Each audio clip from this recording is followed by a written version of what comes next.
ഉൽപ്പത്തി പുസ്തകം അധ്യായം 9.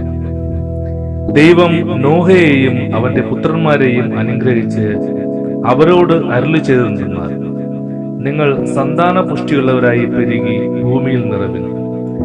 നിങ്ങളെയുള്ള പേടിയും നടുക്കവും ഭൂമിയിലെ സകല മൃഗങ്ങൾക്കും ആകാശത്തിലെ എല്ലാ പറവുകൾക്കും സകല ഭൂചരങ്ങൾക്കും സമുദ്രത്തിലെ സകല മത്സ്യങ്ങൾക്കും ഉണ്ടാകും.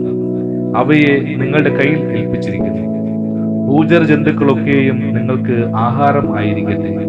പച്ചസസ്യം പോലെ ഞാൻ സകലവും നിങ്ങൾക്ക് തന്നിരിക്കുന്നു. പ്രാണനായിരിക്കുന്ന രക്തത്തോടു കൂടെ മാത്രം നിങ്ങൾ മാംസം തിന്നരുത്. നിങ്ങളുടെ പ്രാണനായിരിക്കുന്ന നിങ്ങളുടെ രക്തത്തിന് ഞാൻ പകരം ചോദിക്കും. സകല മൃഗത്തോടും മനുഷ്യനോടും ചോദിക്കും.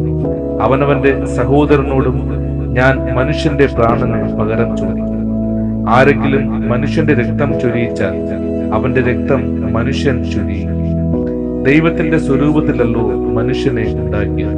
ആകയാൽ നിങ്ങൾ സന്താന പുഷ്ടിയുള്ളവരായി പെരുകുക, ഭൂമിയിൽ അനവധിയായി പെറ്റുപെരുകുക. ദൈവം പിന്നെയും നോഹയോടും അവന്റെ പുത്രന്മാരോടും അരുളി ചെയ്തത്, ഞാനിതാ നിങ്ങളോടും നിങ്ങളുടെ സന്തതിയോടും ഭൂമിയിൽ നിങ്ങളോടും കൂടെയുള്ള പക്ഷികളും കന്നുകാലികളും കാട്ടുമൃഗങ്ങളുമായ സകല ജീവജന്തുക്കളോടും പെട്ടകത്തിൽ നിന്ന് പുറപ്പെട്ട സകലവുമായി ഭൂമിയിലെ സകല മൃഗങ്ങളോടും ഒരു നിയമം ചെയ്യുന്നു. ഇനി സകല ജഡവും ജലപ്രളയത്താൽ നശിക്കുകയില്ല. ഭൂമിയെ നശിപ്പിപ്പാൻ ഇനി ജലപ്രളയം ഉണ്ടാകുകയില്ല എന്ന് ഞാൻ നിങ്ങളോട് ഒരു നിയമം ചെയ്യുന്നു. പിന്നെയും ദൈവം അരുളി ചെയ്തത്, ഞാനും നിങ്ങളും നിങ്ങളോട് കൂടെയുള്ള സകല ജീവജന്തുക്കളും തമ്മിൽ തലമുറ തലമുറയോളം സദാകാലത്തേക്ക് ചെയ്യുന്ന നിയമത്തിന്റെ അടയാളം ആകും. ഞാൻ എന്റെ വില്ല് മേഘത്തിൽ വെക്കുന്നു. അത് ഞാനും ഭൂമിയും തമ്മിലുള്ള നിയമത്തിന് അടയാളമായിരിക്കും. ഞാൻ ഭൂമിയുടെ മീതെ മേഘം വരുത്തുമ്പോൾ മേഘത്തിൽ വില്ല് കാണും. അപ്പോൾ ഞാനും നിങ്ങളും സർവ്വജഡവുമായ സകല ജീവജന്തുക്കളും തമ്മിലുള്ള എന്റെ നിയമം ഞാൻ ഓർക്കും. ഇനി സകല ജഡത്തെയും നശിപ്പിപ്പാൻ വെള്ളം ഒരു പ്രളയമായി തീരുകയും വില്ല് മേഘത്തിൽ ഉണ്ടാകും. ദൈവവും ഭൂമിയിലെ സർവ്വജഡവുമായ സകല ജീവികളും തമ്മിൽ എന്നേക്കുമുള്ള നിയമം ഓർക്കേണ്ടതിന് ഞാൻ അതിനെ നോക്കും. ഞാൻ ഭൂമിയിലുള്ള സർവ്വജഡത്തോടും ചെയ്തിരിക്കുന്ന നിയമത്തിന് ഇത് അടയാളം എന്നും ദൈവം നോഹയോട് അരുളി ചെയ്തു.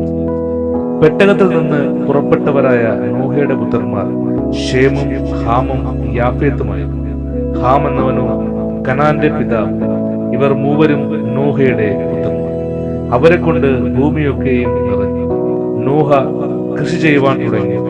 ഒരു മുന്തിരിത്തോട്ടം നട്ടുണ്ടാക്കി അവൻ അതിലെ വീഞ്ഞു കുടിച്ച് ലഹരി പിടിച്ചു. തന്റെ കൂടാരത്തിൽ വസ്ത്രം നീങ്ങി കിടന്നു. കനാന്റെ പിതാവായ ഹാം പിതാവിന്റെ നഗ്നത കണ്ട് വെളിയിൽ ചെന്ന് തന്റെ 2 സഹോദരന്മാരെയും അറിയിച്ചു.